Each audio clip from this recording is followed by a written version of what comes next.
All right, so we've got Man-at-Arms again from the Revelation line. This is the time skip Man-at-Arms. This is after all the secrets are out, and he's just an old man playing Geppetto to Robato's Pinocchio.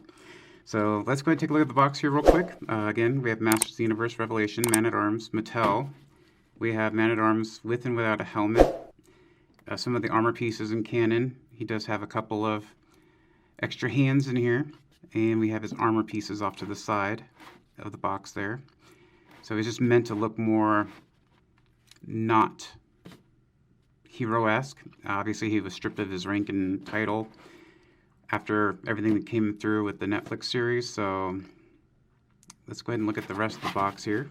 We have Man-at-Arms again, master or heroic master of weapons, so they didn't change that at all. And then we have his box art here, which looks much better than the normal version of Man-at-Arms box art. And we do have his bio over here as well, so if you want to hit pause on that, go for it. And then of course on this side, we have a much more grizzled veteran Man-at-Arms box art that carries all the way down the box here, so not bad. Let's get him out of the box. Okay, so we've got him out of the box here. Looking pretty good, very stylish, I guess. Cloth is more of a felt cape, a little bit transparency through it, not much. All the felts on this side, and is very non-felty on the interior of the cape.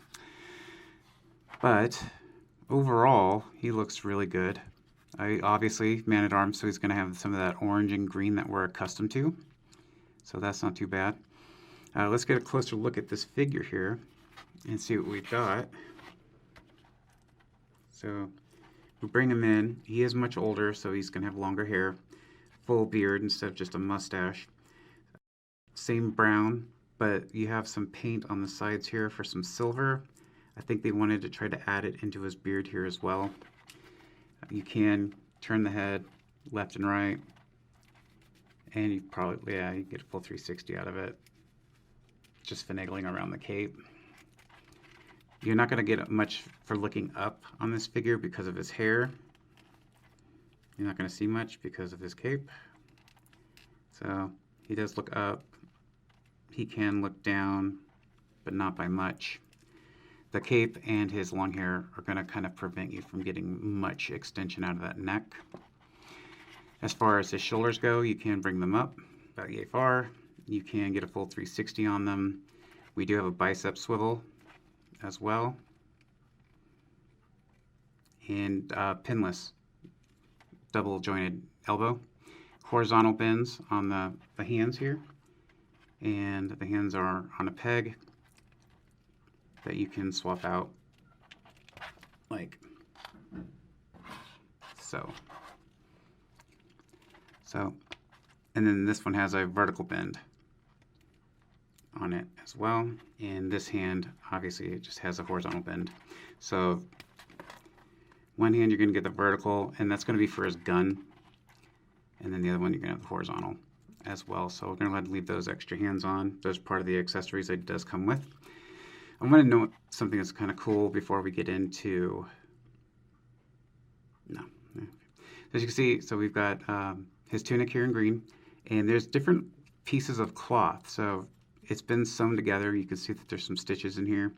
You're going to see that this has a lot of texture, whereas like this might not have as much texture on this side, but you will see some little stitches and some lines where the cloth has been put together, re-sewn together several times. I think that's actually interesting to note, because when we look at his armor, there's a lot of updates to the armor. So it's like he was working on stuff, but when it came to his own clothes, he didn't take that same level of time and care, because when you look at his pants, he's got a patch on his pants as well. So it's interesting, just an interesting note on that. He does have an upper torso, but you're not getting much out of it. He can kind of go up, and then of course, obviously, he's stuck. He can't look down very well. He does have a waist turn right there. He has this belt, and the belt does come off. It's actually you look on the back here, it just have a clasp. So the belt can come off and reveal just a turban. I don't think it means what you think it means. Cummerbund. You are correct, sir. Yes! I don't know, he's not going to the prom. Who cares if it's a cummerbund, if I call it a cummerbund. The belt is in black leather. You got a couple little studs on there, some silver to accent the buckle. Not bad. I wish they kind of carried that silver over, but hey, whatever. Mustard yellow, or kind of a mustard orange for this satchel, and then you're going to see some darker orange for the lining around that pouch. Let me just put that back on. Legs do spin out, or come out, spin out. Legs do separate about that far, so you can get a bit of a split. But with this tunic piece in the front, you're only going to get about that much on his leg, and about that far going towards the back. So you got a full thigh swivel here. Pinless, double jointed knee. So you get a full extension on the knee there. You do get a calf rotation, and then of course for his ankle, you're going to get a full rotation there, and the ankle is going to go down that far and up that far. Now I didn't note on his scarf up here, so he does have a scarf, all in that same orange color, and you can pop his head off from the ball joint, and you can take the scarf off if you want. You do have his cloak can come off, so if you want it off, you can do that and just leave just the handkerchief here, or the scarf here, and that actually does look good. It's not like it doesn't detract from the character at all. Or you can just remove it, and then you have your new Eternian Jesus or something over here. So not bad. Not that I would know if Man-at-Arms is Jesus or anything, but, you know, hey, worse things. You get a closer look at his back here. You can see there's still more of that stitching over here. Now, let's go ahead and take a look at some of the armor that he does come with. So, let's take his head off, and you're going to have to take his belt off for this. Remove the belt in his head. We bring in the armor, like so, which is going to come around because the belt on the armor is going to replace the belt that was already around his waist. And it will clasp on like so. And then underneath the arms, like as that previous armor did. Like so. Now already with the chest piece, you're going to see you're going to limit some movement with him just because of the way this is molded. It's an updated piece of armor though. I mean, if you were to compare it to his other chest piece, you're going to see there's more here. There's an abdomen plate, and then of course the belt here. And you're going to see that this looks much better than his own tunic. So there's the rub, I guess, because he still messed around with his equipment. I don't know if he just thought that, hey, maybe in case I'm ever needing it or what, but he did not let his armor go to the wayside or rust out. So there you go. Now you can pull his other head. Interesting other note is that on this helmet, the darker blue is the metallic, and then this lighter blue is the matte color with the mustard lining around it. You got his hair coming down the side there. So the helmet's flipped. That's kind of funny, actually. Or the helmet colors are flipped. That kind of gives you an idea. This head is going to turn left and right. Full 360.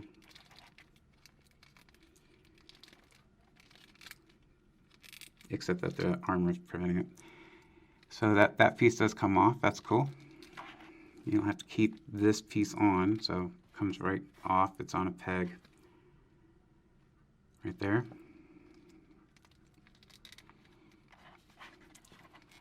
This head does not look up, but you can look down. As far as his shoulder piece goes, you have to take the wrist off, and then you're going to slide this all the way up his bicep, like so, and that'll give you his shoulder guard. And then, because you'll have it here, you put his gun on. What I would do is this. I would just take the gun, put the hand in first, and then slide everything together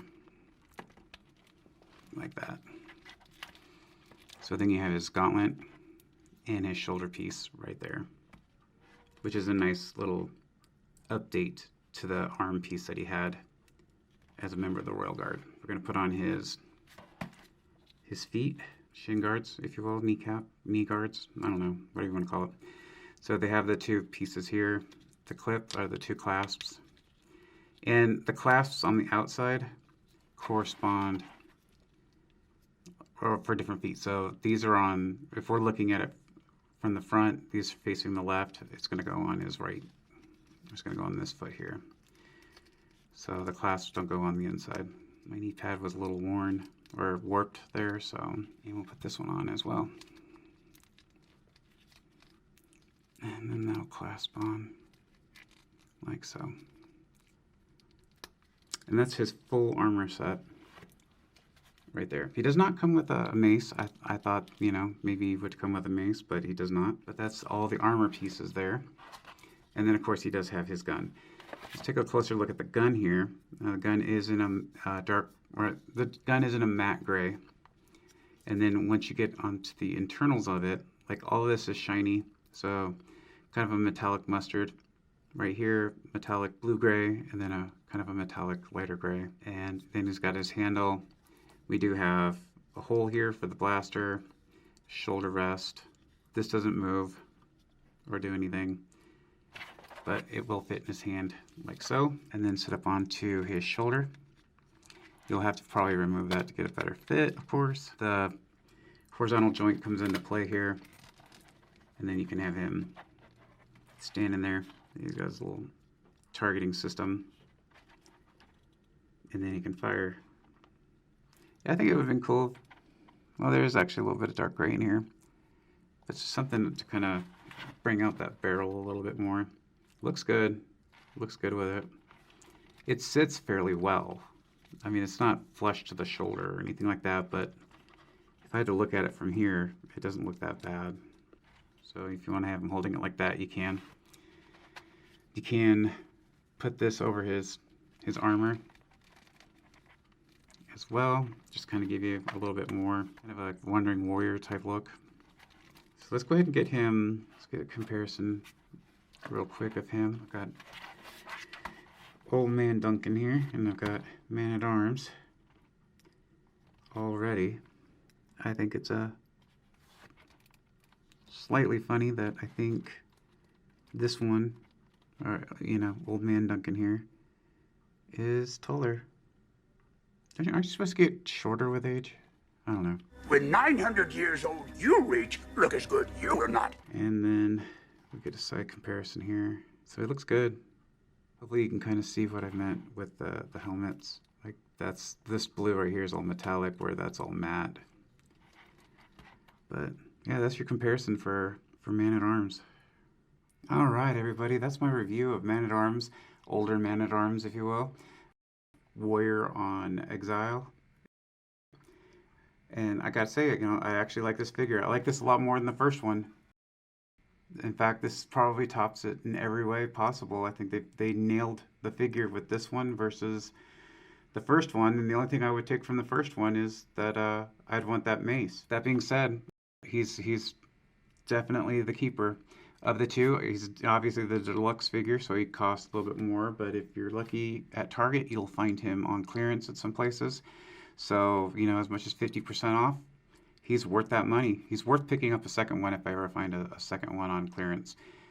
I missed out on our last clearance run for a lot of the Masters of the Universe figures. But that said, I hope you guys enjoyed the review. I enjoyed making it. Go ahead and give us a like and a subscribe. That way you're up to date whenever we have a new video coming out.